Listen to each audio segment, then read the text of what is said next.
Today I'm going to show you how this simple chord progression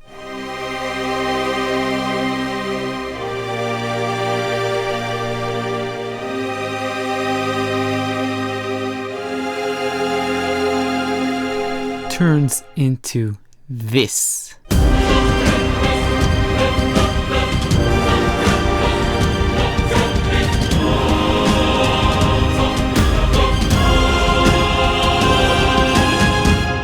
Hi everyone, Noam here, and today I want to talk about orchestration for epic music. By the end of the video, you should have a good idea of what orchestral instruments you could use when writing this kind of music, some classic ways of utilizing those instruments, what other non-orchestral instruments are commonly used, and what might not work so well in this genre. This is actually the fourth part of my epic music creation mini-series in which I break down the elements that make up the huge iconic sound we know so well from films and video games.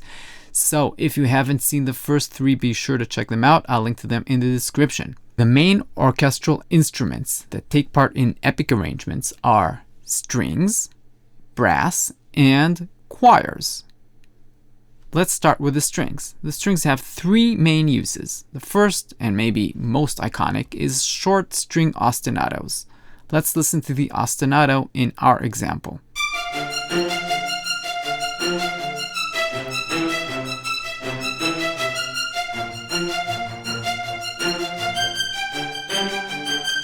An ostinato is basically a repeating musical pattern. In our example, the repeating rhythmic pattern is very obvious. Eighth notes in the high strings, pa pa pa pa pam, and this quarter notes, pam pam pam, in the low strings. Then, to create some variation in the next part, I created a second version with 16th notes. Listen to this.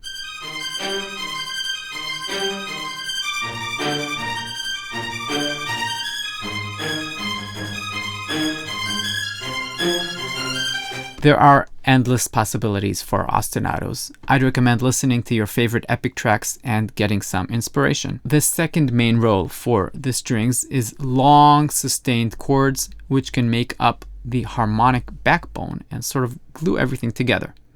Here they are in our example.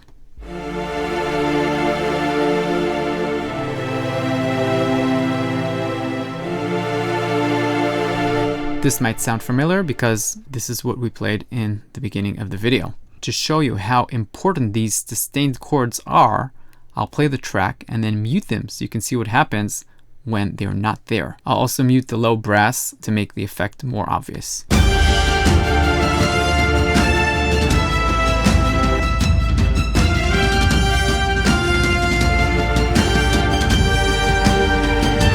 I'm sure you heard how that was very much missing when I clicked that mute button. The third main use is soaring string melodies. That's something we actually don't have in this example, but is definitely used in many epic arrangements, either as the main melody or as a complementary part that strengthens the main melody. Going on to the brass, we have two common ways to use the brass. The first is to use horns or trumpets to play the melody, like we have here.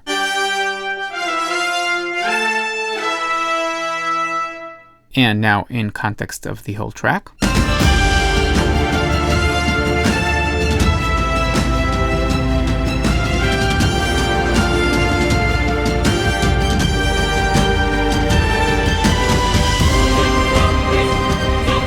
Yeah, pretty powerful. The second common use for brass is low brahms. That's what we call these brahm that add power. Listen to this.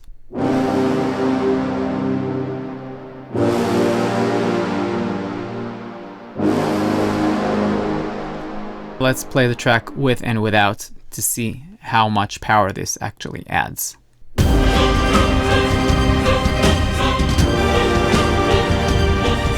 And now without.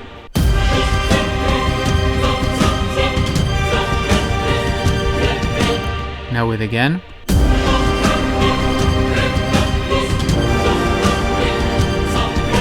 If you've watched my previous videos on epic music, you probably noticed that I've changed things up a bit in this example and added a choir. Here it is in solo.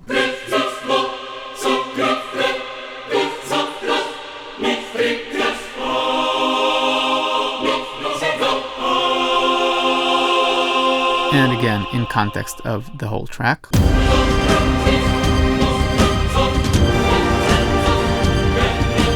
Choirs are quite iconic for this genre, and this is a common use, these short stabs with unintelligible words or syllables. The choir can also be used to carry the melody, or be used as a cantor melody, complementing the main one. On to percussion. Now, while these might not be considered to be as strictly orchestral instrument, the percussion is a main tenet of epic sound. Taikos or other epic sounding huge drum ensembles are the go-to in this genre. Here in our example is what the percussion sounds like.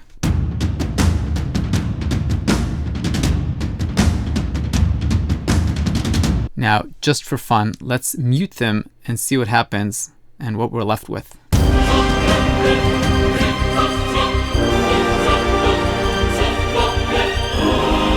Woodwinds are actually missing from almost every arrangement in this genre. For the heck of it, let's just try and stick some in here, maybe instead of the string ostinato.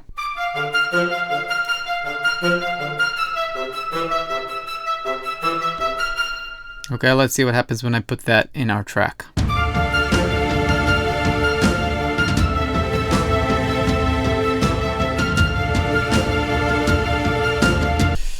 Nope. Now you can create convincing epic arrangements with these instruments without adding anything else, but there are some elements that can add a lot of power and are also commonly used. One main instrument is the bass. While the basses in the string section provide a good foundation for the bass frequencies, huge epic music wants huge bass. So we can add a sub bass from a synthesizer like we have here.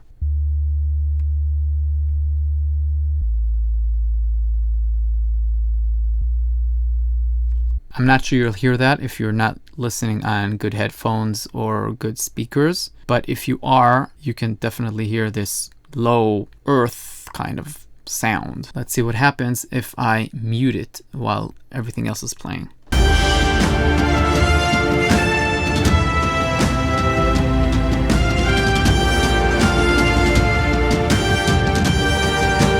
It's subtle, but it does add that extra oomph to the low end. For a bass part with more movement, you can actually use a bass pulse.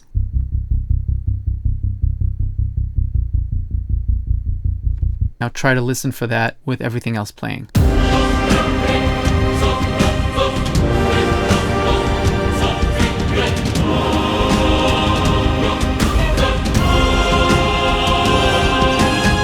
Okay, I muted it for a second in the middle again, so you could just hear what it's actually doing. There are quite a few non-orchestral instruments that take part in many epic arrangements. We can find overdriven electric guitars, synth pads and arps, drum kits, real drum kits or electronic drum kits, and sound effects such as booms, risers, downers, etc. Now, my example is a more traditional orchestral sounding track, so it doesn't include any of these elements. But if it interests you, let me know in the comments, and I might make another video about incorporating them in an epic track. I also have a few more orchestration tips that didn't make it into this video, and I'll probably make another bonus chapter with those. So be sure to stay tuned and subscribe so you don't miss that when it drops. Okay, so that's it for this video. If you've got any questions, I'd love to hear them. Don't be shy. We can all learn from each other's questions. So leave them in the comments. If you've enjoyed this and learned something, please hit the like and subscribe buttons. It would mean a lot to me. Until next time, goodbye.